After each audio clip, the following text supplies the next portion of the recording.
I am Ferdinand Marcos, and I am the President of the Republic of the Philippines. I stand today on behalf of 110 million Filipinos. Hello people and hello universe, it's me again. Shout out sa inyo mga kababayan, especially the Marcos loyalists and supporters, and of course sa mga neutral na sumusuporta sa ating mahal na Pangulong Marcos Jr. Shout out po, at sa lahat ng mga Pilipino sa buong daigdig. Nako guys, gusto niyang good news? Nako, maganda ito. This is good news for everybody naman syempre. Bakit? Aba, mga bes, wow! Talaga naman si Pangulong Marcos Jr. hindi na maharap talaga yung mga ibang trabaho niya na mga malalaking proyekto. Alam niyo naman guys, ang kanyang pisan si Speaker, di ba? Siyempre, ano na niya yan kumbaga ang kabalikat niya sa pagtulong sa mga magagandang programa ng ating mahal na Pangulo. Alam mo, si Speaker of the House, siya po ang na-assign sa Bagong Pilipinas Service Fair, ano? At ito naman, maganda ito guys, Bakit? Ito, basahin ko, Nakikita nyo yan? Yung nakikita ko? Nako, maganda ito guys, Groundbreaking Hospital ng Maynila Medical Center, Gobernador Benjamin T. Romualdez Cancer Center. Alam nyo guys kung sino ito si Gobernador Benjamin? Ito po yung ama ni Speaker of the House. Pinangalan po sa kanya. Diba? Yan po ay hindi galing sa kanya. Ang taga Maynila ang kusaang nagsabi na ipangalan sa ama niya. Tapos bibigyan na naman ng maling reaksyon, maling pag-iisip ng mga dilis. Diba? Masyado nila kasi sinisiraan si Speaker Kaya inggit, pikit. Diba? So ito guys, pakinggan natin ang tunghayan natin ang groundbreaking ng Cancer Center Hospital. Diyan po itatayo sa Maynila. Ay wow, talaga naman. Grabe, 'di ba? Magandang balita ito. Ito dapat ang pagtuunan ng pansin kasi ito guys, kailangan ng mamamayang Pilipino. Kayo talaga. Oo. So dahil dito mga bes, congratulations sa ating lahat. At least nakikita nyo kung saan napunta ang mga budget. Mga budget dyan, mga budget. Aba, ayan. Kasama guys, siyempre ang mayor ng Maynila, si Mayor Lacuna. And of course, mga congressman. Alam nyo, ito si Speaker, laging kasama guys ang mga 19 Congress. So far so good guys. Ngayon ko lang napagtanto ang 19 Congress ang pinakamagaling, no? Na guys, kasi ito nagtutulungan, katulad ng BSP, Bagong Pilipinas Service Fair. Sila po ang ang nagdadala sa mga lugar na kung saan guys, kung saan dapat gaganapin ang service fair. Kasama ang 19 Congress, mga congressman, naloka ako, no? So, shout out po sa kanila. So, yan guys, tunghayan natin, And we are so blessed to have Speaker Romualdez today for the ceremonial groundbreaking for the building of our Cancer Specialty Center for the City of Manila. Wow. That will serve as a one-stop shop for those suffering from cancer. Thank you, Mr. Speaker, for extending your concern, your love, and generosity to our cancer-stricken constituents in the country's capital. Alam po naman nating lahat na ang cancer ang isa sa mga pangunahing dahilan ng kamatayan. Ayon nga sa datos, nasa 189 sa bawat 100,000 na Filipinos ang mayroong cancer. At may 96 na cancer patients ang namamatay bawat araw. Ngunit ang pinakamahirap ay ang kakulangan ng mga pampublikong pasilidad na nakaka-focus sa treatment and care ng mga pasyenteng may cancer. It was also mentioned that the cost of cancer treatment ranges from 120,000 to 1 million pesos or more. Obviously, such a large expense is beyond the reach of ordinary people. Sa amin pong People's Day na ginagawa po namin halos linggo-linggo, pinakamarami na po yata ang aking mga natitingnang pasyente na may cancer na akin pong tinutulungan. Ganon din po sa mga personal nating binibisita ng mga kababayan sa ilalim po ng aking programang Door-to-Door Doktora Program. Mas marami ang mga napupuntahan kong mga cancer patients. Para po sa mga hindi pa alam, ako po ay isang doktora sa totoong buhay. At lahat po sila ay nakikipagsapalaran sa pagkakataon na matingnan at magamot sa 2 national government hospitals na narito sa Maynila, ang Jose Reyes at ang PGH, kung saan kasabay nilang pumipila ang mga pasyente mula pa sa iba't ibang panig ng bansa. Kaya nga, napakalaking bagay na magkaroon na tayo ng sarili nating Cancer Specialty Center sa lungsod ng Maynila. Napag-alaman din po natin ng mahal na speaker na may puso ka para sa mga pasyenteng may cancer. Lalo na't naranasan ito ng inyong pinakamamahal na ama, na si dating Ambassador at dating Leyte Governor Benjamin Cocoy Romualdez. Kaya't ngayon pa lamang ay ipinapaabot na namin ang aming taus-pusong pasasalamat sa pagkakaloob ninyo ng pondo upang maipatayo ang Cancer Center dito sa compound ng Ospital ng Maynila. Pero siguro naman, baka suggestion lang, pag tapos na yung itong cancer center na pinangalan mo sa tatay ko, yung tatay ko, paborito ng tito o tiyuhin ng presidente. Siguro pwede natin imbitahin si President Ferdinand R. Marcos Jr. dito sa inauguration. Kaya siyempre naman, siguro alam mo naman ang ating mahal na presidente, 3 yung mga legacy programs niya. Yan, ito, legacy sa Special Health Center kasi swak na swak to. Talagang patok na patok talaga to dito sa sa Cancer Center sa pinangalan sa ating tatay. At siyempre meron din sa legacy program para sa housing at legacy program din sa food security. Kaya ito lang tumpak na programa na to. Kaya sigurado ko talaga mapapano. Itong hapon na to talaga nagagalak po ako at malaking karangalan na itong invitation na magiging kung isang taksit bahagi na itong program kay matagal natin talaga iniisip itong cancer center. Maraming administrasyon pinag-iisipan talaga to pero itong administrasyon talagang hindi na lang pinag-iisipan, ginagawa. Kakatapos na natin na nag-groundbreaking din tayo sa Quezon City.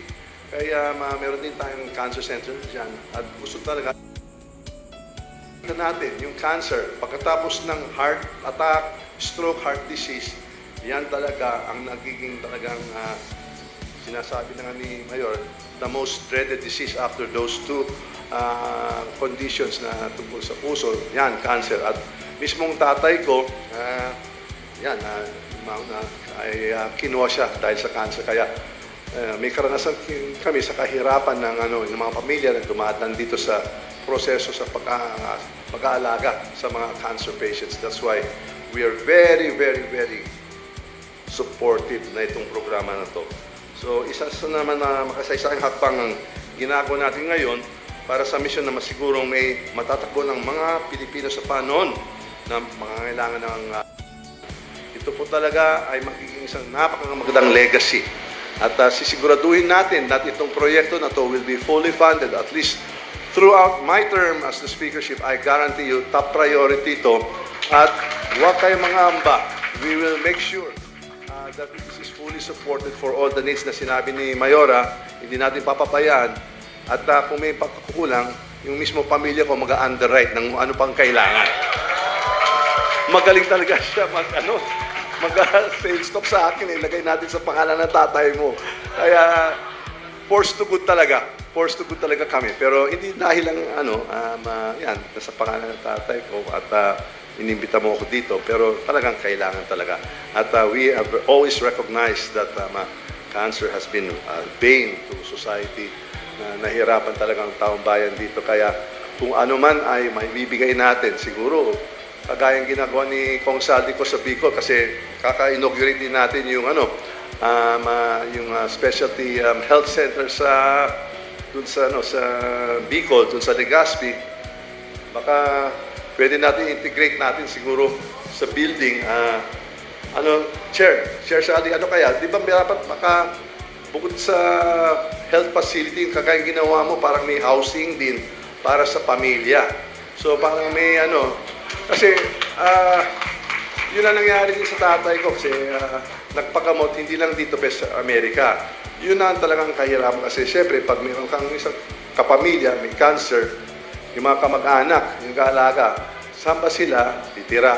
At dapat malapit din sila sa mahal nila sa buhay. Kaya we have to look at it holistically. Kaya nung sinabi ko, yun din ang baka isang maging bahagi na itong proyekto na to. Hindi lang yung center, pero housing din kasi si PBBM, ganun talaga siya pag-iisip eh. Hindi niya nakikita yung problema, isolated na style na ito lang yan. Miski yung suporta na binibigay ng ating mga kongresista dito sa isang magandang programa sa Convergence, although hindi talaga dito sa urban areas, pero sa rural areas na maraming magsasaka, palayaan, gano'n. Gumagawa kami parati ng convergence na kung paano lahat ng mga resources, mga programa ng gobyerno, kino-converge natin para buo talaga ang presentation at implementation, para holistic ang approach. Kaya tinitingnan natin na maigi, kaya yung funding na requirements na talaga mag-kick off talaga, nandyan po. Pero pag-iisipan din natin, siguro we will consult with the Congressman of si Congressman Erwin kung ano pa kailangan dito sa facility ito para makatulong sa ospital ng Maynila.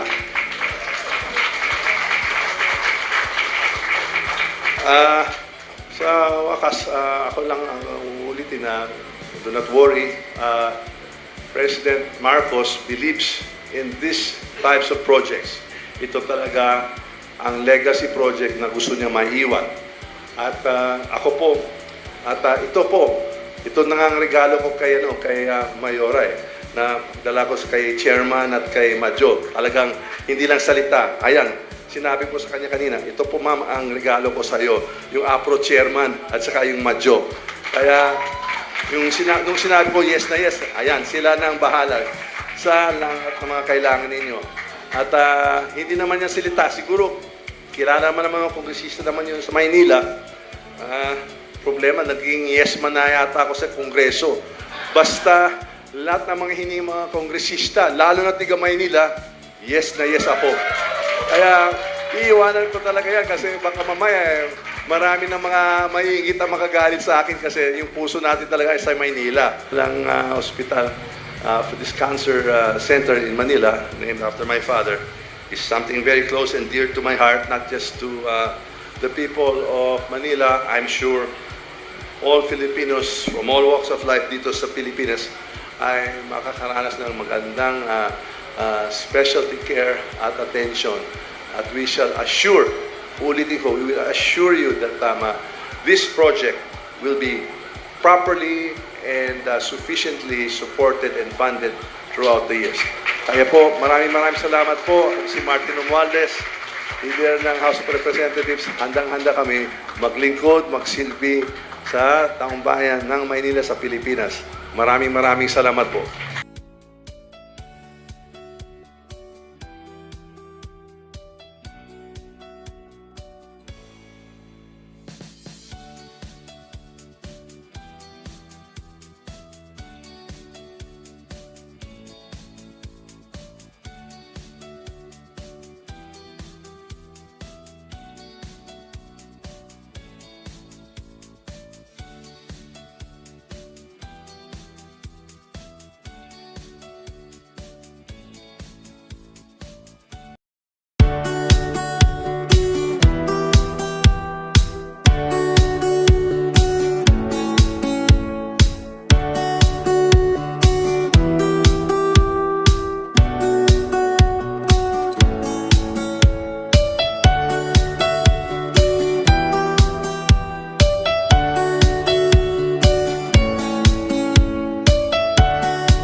So yun mga kababayan, nakikita nyo, wow, congratulations sa mga taga Maynila.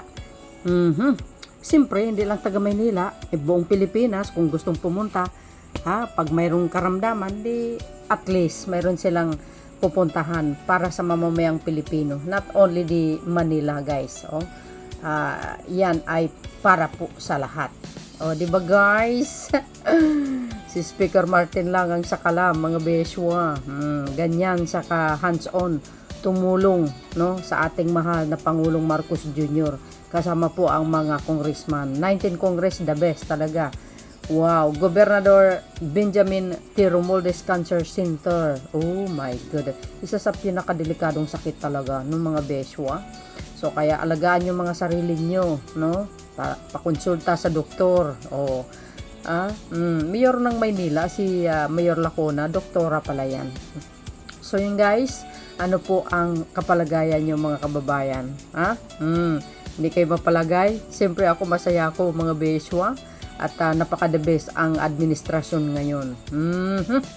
Romualdez and Marcos lang ang sakalam. So yun guys, maraming salamat sa inyong watching. See you again on my next upload video. Bye bye bye and babush. God bless Philippines.